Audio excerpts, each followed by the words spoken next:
अब क्या था, सृष्टि के माँ और पिता के बीच झगड़ा होना शुरू हो जाता है। सृष्टि के मन में क्या चल रहा था कोई नहीं जानता था। एक दिन, माँ, सृष्टि के लिए एक लड़का देखा है। वो लोग शाम को उसे देखने आने वाले हैं। और हाँ माँ, एक खुशखबरी, मैं और पापा मिलकर एक नया बिजनेस ट्राई कर रहे हैं। शाम को लड़का आता है, सांवले रंग का।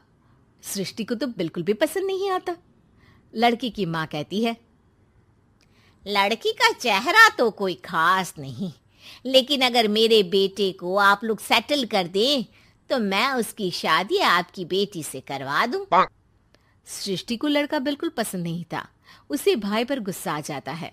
लड़के वालों के जाने के बाद कहती है, माँ देखा, शीनू मेरे लिए कैसा लड़का लेकर आया, न दिखाने लायक न सुनने लायक, सेटल भी नहीं, वो भी हम करे।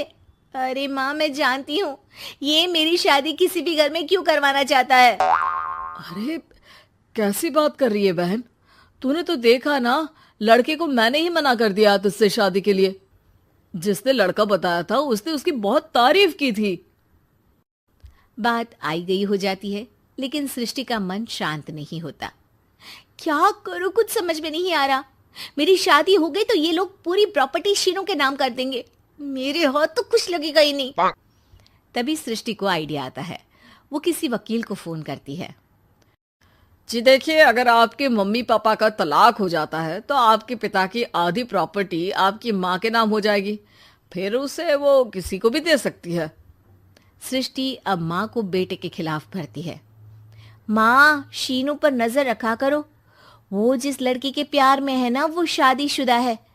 यहाँ आएगी, सारा पैसा, रुपया, जमीन, जायदाद सब हड़प लेगी। पापा का भी हाल तुमसे छुपा नहीं है। ऐसा ना हो कि मैं और आप एक दिन सड़क पर भीख मांगे। हे भगवान, मैं तो जीते जी मर जाऊंगी अगर ऐसा हो गया तो। ऐसा हो गया नहीं माँ, ऐसा ही होगा। अभी समय है, आगे का सोच लो। मैं तो कहती हूँ पापा से आधी प्रॉपर्टी लेकर अलग हो जाओ। पापा की आधी प्रॉपर्टी भी हम लोगों को अगर मिल जाती है ना, तो अगले 7 जन्म सफल समझो। बेचारी माँ बेटी के कहने पर पति से तलाक लेकर अलग हो जाती है। सृष्टि अब पैसों से गाड़ी और अपने दूसरे महंगे शौक पूरे करने लगी। उसके दोस्त भी उसके पैसे इस्तेमाल करते। सृष्टि, कल तुम कहाँ थी? मैं सारा दिन घर पर अकेली थी।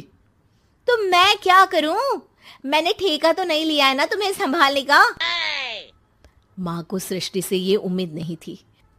वो बैठकर रोने लगती है। वहीं उसका पति यानी कि सृष्टि के पिता आ जाते हैं। मैं जानता था कि तुम्हारा यही हाल होगा, तो आपने मुझे रोका क्यों नहीं? मैं रोकता तो तुम रुकती क्या? सृष्टि के कहने पर तुमने मुझ पर, अपने बेटे पर शक किया, लेकिन तुम ये भूल गई कि कैसे हम दोनों ने मिलकर जीवन में इतना सब खड़ा किया। माँ पति के गले लग जाती है। मुझे माफ कर दीजिए, मैंने आपकी कमाई का एक बड़ा हिस्सा गवा दिया। कोई बात नहीं, तुम साथ हो तो मैं ऐसी 7 प्रॉपर्टी खड़ी कर दूंगा। तभी वहां सृष्टि आ जाती है रोते हुए। माँ, मयंक ने मुझे छोड़ दिया। वो बोल रहा था जब तक मेरे पास पैसे थे तब तक ही वो मेरे साथ था। पापा, माँ, मुझे माफ कर दीजिए।